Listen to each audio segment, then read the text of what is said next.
signature basically is you affirming, swearing out that way. Is your red light on? Yeah. Yeah, the red light's on. Calling God to your, as you so somebody can just... I'm telling the truth. And if I'm lying, then I'm like lying to God. Which is all right. Kidding. Okay, so I apologize to the camera because it's hot in here today, so everybody's sweating and fidgety.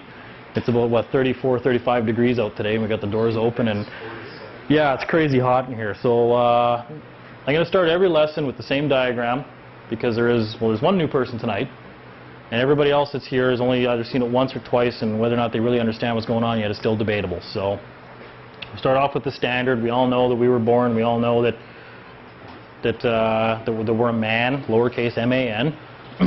And the big problem starts as soon as we get out of man and human rights and we get into the legal person, or man-made law, contract law, whatever you want to call it. So man created government, and for government to be able to interact with us in commerce, we had the creation of the legal person.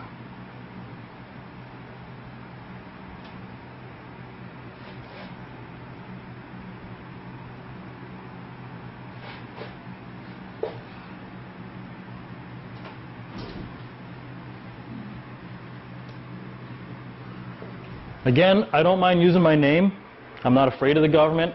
I don't think there's something that we should be fighting or thinking that, oh man, if they find out I'm out there teaching people their rights, they're going to kick in my door and shoot me, like that kind of stuff. I really just don't believe any of that. If I wind up dead, you'll know I was wrong. Right? Even that, I don't care, because I'm going to die one day anyways. So if they kill me over it, yep, exactly. Cheers to that. It's not like you're working for Rupert. Yeah. Exactly, yeah. And someday the big executor is going to come for me, and that's the end of my life anyway. So I'd rather do something valuable, like teach people their rights before I go. And that way you'll know I was right. Amen. I was wrong about the government killing people, but I was right about everything I'm teaching because I'm dead. So, so, the legal person, not something to be afraid of. It's a tool. Same way government's a tool. Right? And I've explained that to people before. I've got some really nice power tools over here for my job site. I shouldn't be afraid of them just because if I was stupid enough to actually nail myself with my hammer, I'll throw my air hammer away, because, oh, look at that, look what it did to me, I just shot myself. Well, yeah, because I shot myself with it. Learn to use tools properly, and they become very advantageous. They're nothing to be feared or scared of, or walking into court and I'm not a person, I'm a man. Okay, well, that's, again, what we've learned in the other two episodes, that's not what's going on in court at all. So it's not like anybody's there to be like, oh, sorry, we didn't know you're a man. Well, I guess we're going to drop all charges against you. Like, that's not going to happen. That's why it's not really a valid argument. So, legal person, where did it come from? Okay, well, I actually brought my first visual aid, my third appearance in now. So you were born. You're whatever hospital, and the doctor filled out a something of live birth. I can't remember what they're called, right, with a doctor's signature on it. And your parents then filled out an application for a birth certificate called the Particulars of Live Birth, which if you go down, you get a copy of it. And this is mine. I think it's my original, actually.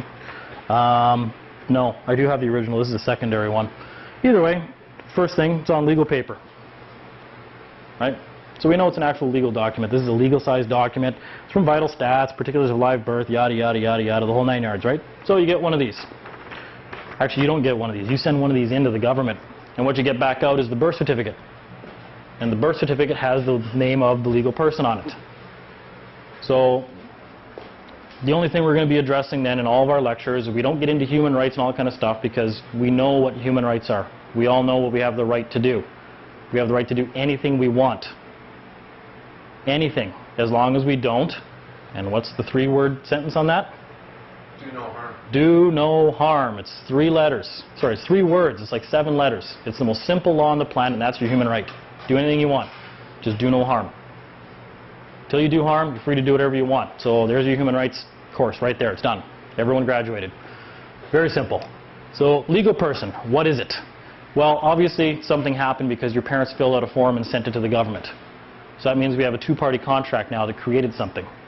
And you get this document back from the government that has a name on it, which is the legal person, and it's signed by the Director of Vital Statistics. And that's a big key right there as well, because it's the only document you're ever going to get, usually, from the government that the government's signature is on it. Because it's an obligation on their part. They owe you something. Why do they owe you something? Well, now we have to figure out what the legal person is. And why does the government owe you something? So where does this guy come from? Well,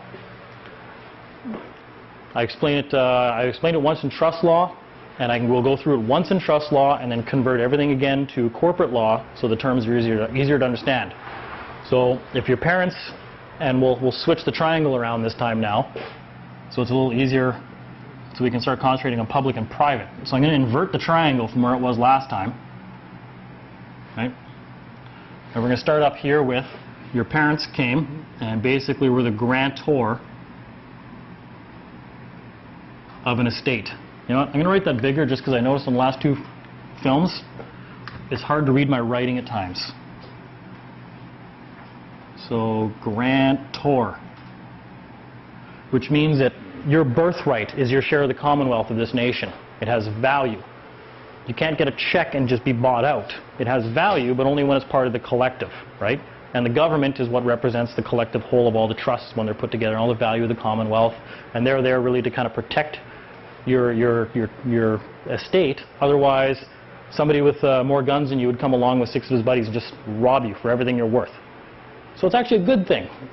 We just have to learn how to use it because it's kind of, we've been directly misled and not educated as to who we are and what our rights are in the public schools, subsequently paid for by them, which is our money. So we've been fooled by our own money. So anyways, your parents are the grantors, and they took all the value that is your estate, that is your commonwealth birthright, and they granted it to the government on your behalf because you're a minor. And the grantor and the beneficiary are the same thing, despite repeated objections I've had with people I know. So I call this the grantor slash beneficiary.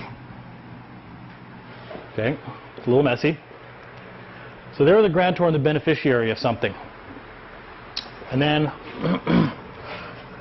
what do we know from the other rules of trust law? There's 3 rules in trust law. We've got the grantor beneficiary, we've got the trustees, and we've got who else? The executors. The executor of a trust. Trustees are the employees, right? Trustees are the employees. Well, yeah, we'll get into that. Executor. So we got the executor, yeah. And so we got the executor, and we got trustees. So we know who we are already because we know we're the grantor and beneficiary of the legal person because we've got the birth certificate. That's a warehouse receipt. That's the starting point of how we can start to decipher everything that's going on here and who we are. So you got your warehouse receipt from the government that says, thank you for depositing something into our corporation. Here's your receipt. It's a very valuable document. Keep it. I think it even says that on some of the papers you get. Very valuable. Keep it safe, the whole 9 yards, yada, yada, right? They never said that was you. You can't be the legal person, but you're a very important component of the legal person. When you become the age of majority, you become the grantor and beneficiary of the legal person. It's all your equity that is in that legal person. And equity is king in commerce. He who owns is in complete control, period. So, got the grantor beneficiary, the executor, and then we got the trustees over here. So we know who we are. We know we're the grantor beneficiary because we got the receipt at home. So let's just erase that. Let's figure out who we are here. So I already know the dean, the man, is the grantor and the beneficiary of a legal person because I've got the birth certificate. So we'll even write that in here.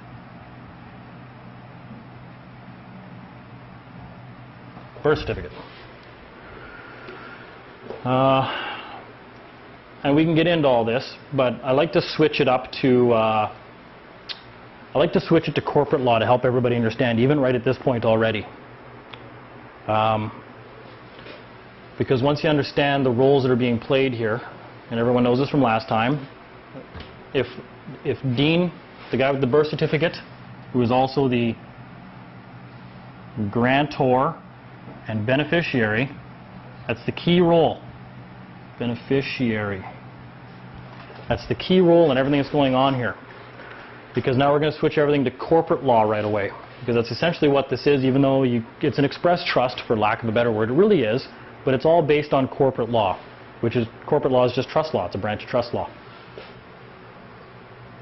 And I spoke about that last time. Even if you've read Weiss's Trust Handbook, which is only, what, 80-something pages, it's really confusing to people the first 10 times they read it, unless they know something about law or they're good at reading, right? It's just very confusing, so there's no point in trying to explain that.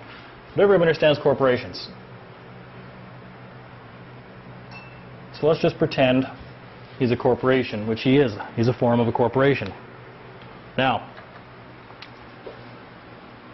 in corporate law, we've got almost the same, it's the same matrix, because we'll talk about that, about why everything follows the same three-party matrix here. And if we were to switch to corporate law, the guy with the birth certificate, the guy who is the grantor, the beneficiary, the guy who invested everything into a company, who is he? Shareholders. Shareholders. Now, in bigger companies, obviously, they have all sorts of different shares you buy, and they got multiple types of shareholders and different kinds of voting shares and everything else. But for our purposes, we now are actually the sole shareholder of all the equity in the birth certificate. Owner. Owner. I wouldn't even call it owner, right? No one really owns the name. When you look at shares, say you own a share of the company. You own a share. But that's So if you're the sole shareholder. the share of the company is the equity, though. No one really owns the company. Yeah. So that's another point here, too, is people have asked me, and I've heard the question come up many, many times, well, who owns title to the name, and who owns the name, and this and that? And the simple answer is nobody. The legal person is its own entity, right? It can buy property, it can sell property, it has rights, it can sue, it can be sued, it can do all sorts of stuff. But it needs people to act for it to do that. And that's where us acting in different roles and capacities comes in. And we have to learn those roles, but we've never been taught them, ever. So it's almost like foreign concepts to us once we finally do understand it.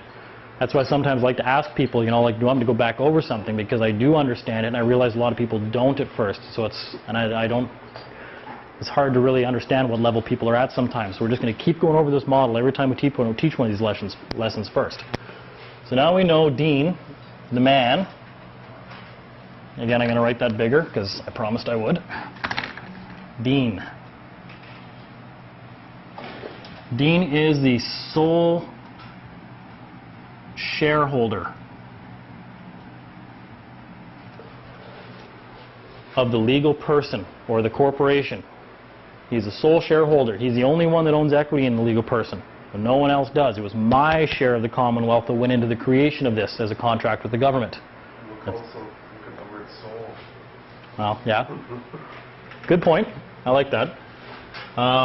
So, who are the other roles here? Well, if this was corporate law, in trust law, the executors are the ones who basically direct the way the estate's going to be dealt with after the death of the grantor, kind of thing, right? So, an executor in corporate law would be the same thing as a director. Somebody on the board of directors, somebody who's in control of the corporation. The person in which executive authority lies. Executive authority, exactly, because that's all an executor is in trust law. So executor and administrator, I like to call it too. Executive decisions. Trustees.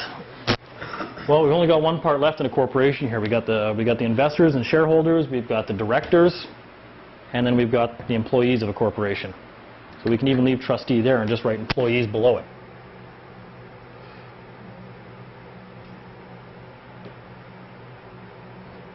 Trustees or, a little or in here, employees. So, we've identified ourselves as the sole shareholder of the corporation or the legal person.